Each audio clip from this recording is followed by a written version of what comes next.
एक बार जरूर सुने यह मजेदार कहानी, राजा बलि की सच्ची कहानी। पहले और दूसरे चिरंजीवी हनुमान जी और अश्वत्थामा की कहानी मैं आपको सुना चुकी हूँ। तीसरे चिरंजीवी हैं राजा बलि।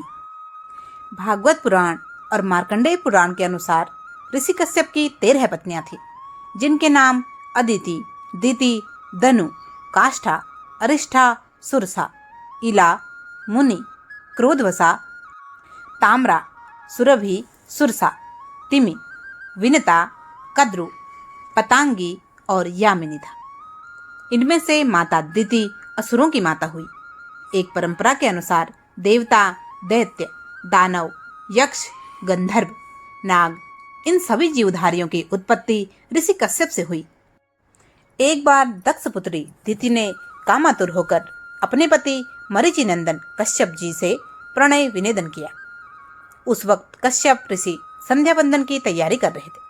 कश्यप जी ने कहा, तुम एक मुहूर्त ठहरो, यह अत्यंत घोर समय चल रहा है, जबकि राक्षस आदि प्रेत योनि की आत्माएं सक्रिय हैं और महादेव अपने तीसरे नेत्र से सभी को देख रहे होते हैं। इसीलिए यह वक्त संध्या वंदन का है। लेकिन दिति कामदेव के वेग से अत्यंत बेचैन हो बेबस हो रही थी। कश्यप जी ने तब कहा, इस संध्या काल में जो पिशाचों जैसा आचरण करते हैं वे नरकगामी होते हैं। पति के इस प्रकार समझाने पर भी दिति नहीं मानी और निर्लज होकर उसने कश्यप जी का वस्त्र पकड़ लिया। तब विवश होकर उन्होंने इस शिव समय में देवों को नमस्कार किया और एकांत में दिति के साथ समागम किया। समागम बाद दिति को इसका पश्चाताप हुआ।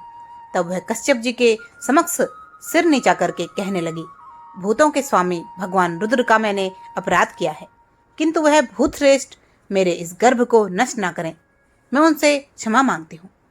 फिर कश्यप जी बोले, तुमने अमंगल समय में सहवास की कामना की, इसलिए तुम्हारी कोख से 2 बड़े ही अधम पुत्र जन्म लेंगे। तब उनका वध करने के लिए स्वयं जगदीश्वर को अवतार लेना होगा।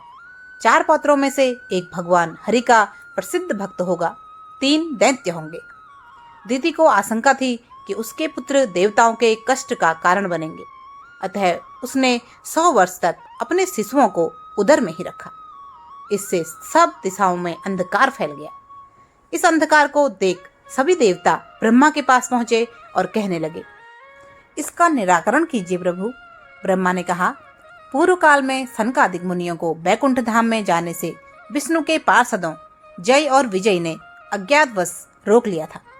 उन्होंने क्रुद्ध होकर उन दोनों पार्षदों को श्राप दे दिया था कि वे अपना पद छोड़कर पापमय योनि में जन्म लेंगे। ये दोनों पार्षद ही पतित होकर दिति के गर्भ में बड़े हो रहे हैं। सृष्टि में भयानक उत्पात और अंधकार के बाद दिति के गर्भ से सर्वप्रथम 2 जुड़वा पुत्र जन्मे, हिरण्यकशिपु तथा हिरण्याक्ष। जन्म लेते ही दोनों पर्वत के समान दृढ़ तथा विशाल हो गए। ये दोनों ही आदि दैत्य कहलाए। बाद में सिंहिका नामक एक पुत्री का जन्म हुआ। श्रीमद् भागवत के अनुसार इन 3 संतानों के अलावा दिति के गर्भ से कश्यप के 49 अन्य पुत्रों का भी जन्म हुआ, जो कि मरुंदन कहलाए।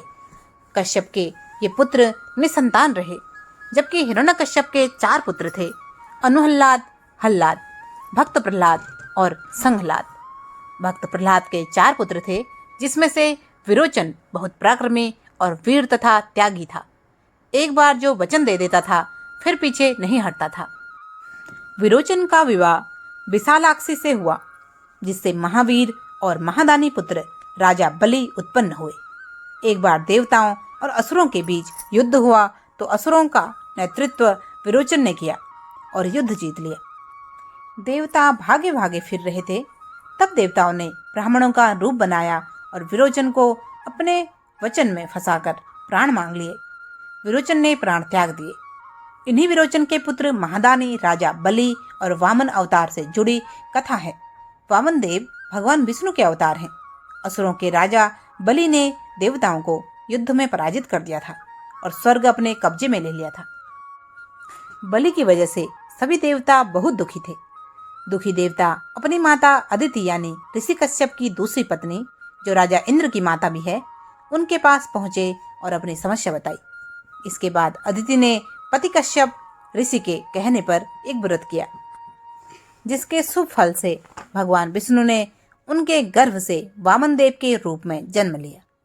बलि बड़ा अहंकारी था। उसे लगता था कि वह सबसे बड़ा दानी है। विष्णु जी वामन देव के रूप में उसके पास पहुंचे और दान में 3 पग धरती मांगी। अहंकारी बलि ने सोचा कि ये तो छोटा सा काम है, मेरा तो पूरी धरती पर अधिकार है, मैं इसे 3 पग भूमि दान कर देता हूँ। बलि वामन देव को 3 पग भूमि दान देने के लिए संकल्प ले रहे थे। उस समय शुक्राचार्य ने उसे रोकने की कोशिश की। दरअसल शुक्राचार्य जान गए थे कि वामन के रूप में स्वयं भगवान विष्णु है। शुक्राचार्य ने बलि को समझाया कि ये छोटा बच्चा नहीं है, कि स्वयं विष्णु है, ये तुम्हें ठगने आए हैं, तुम इन्हें दान मत दो। यह बात सुनकर बलि बोला कि अगर ये भगवान हैं तो मेरे द्वार पर दान मांगने आए हैं, तो भी मैं इन्हें मना नहीं कर सकता हूँ। ऐसा कहकर बलि ने हाथ में जल का कमंडल लिया तो शुक्राचार्य छोटा रूप धारण करके कमंडल की डंडी में जाकर बैठ गए, ताकि कमंडल से पानी ही बाहर न निकले और राजा बलि संकल्प न ले सके। वामन देव शुक्राचार्य की योजना समझ गए।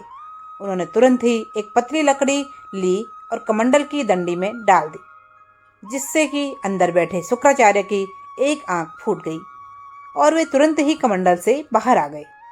इसके बाद राजा बलि ने वामन देव को 3 पग भूमि दान करने का संकल्प ले लिया। राजा के संकल्प लेने के बाद वामन देव ने अपना आकार बढ़ाकर एक पग में पृथ्वी और दूसरे पग में स्वर्ग नाप लिया। इसके बाद उन्होंने राजा से कहा कि अब मैं तीसरा पग कहाँ रखूं? यह सुनकर राजा बलि का अहंकार टूट गया। तब बलि ने कहा कि तीसरा पग आप मेरे सिर पर रख सकते हैं। बलि की दान वीरता देखकर वामन देव प्रसन्न हुए। तब उन्हें अमरता का वरदान देकर पाताल लोक का राजा बना दिया गया। खुद भगवान विष्णु बलि के यहाँ द्वारपाल बनकर रहे। आज श्री भगवान विष्णु देवशयनी एकादशी को राजा बलि के यहाँ द्वारपाल बनने जाते हैं और देवउठनी एकादशी को कार्तिक माह में आती है को वापस आते हैं। आपको याद रहे इसलिए बता रही हूँ। देवशयनी एकादशी को तुलसी का पौधा लगाते हैं। देवउठनी एकादशी को तुलसी का विवाह शालिग्राम जी के साथ करते हैं। संयोग से वो आज ही देवशयनी एकादशी है। जब विष्णु भगवान पाताल रहने लगे तब माता लक्ष्मी ने भगवान विष्णु को ढूंढा तो पाया वो पाताल में राजा बलि के यहाँ द्वारपाल बने हैं। तब माता ने राजा बलि को भाई शब्द से संबोधित कर उसके हाथ में रक्षा सूत्र बांधा और दक्षिणा में भगवान विष्णु को मांग लिया। तब तक 4 माह हो चुके थे।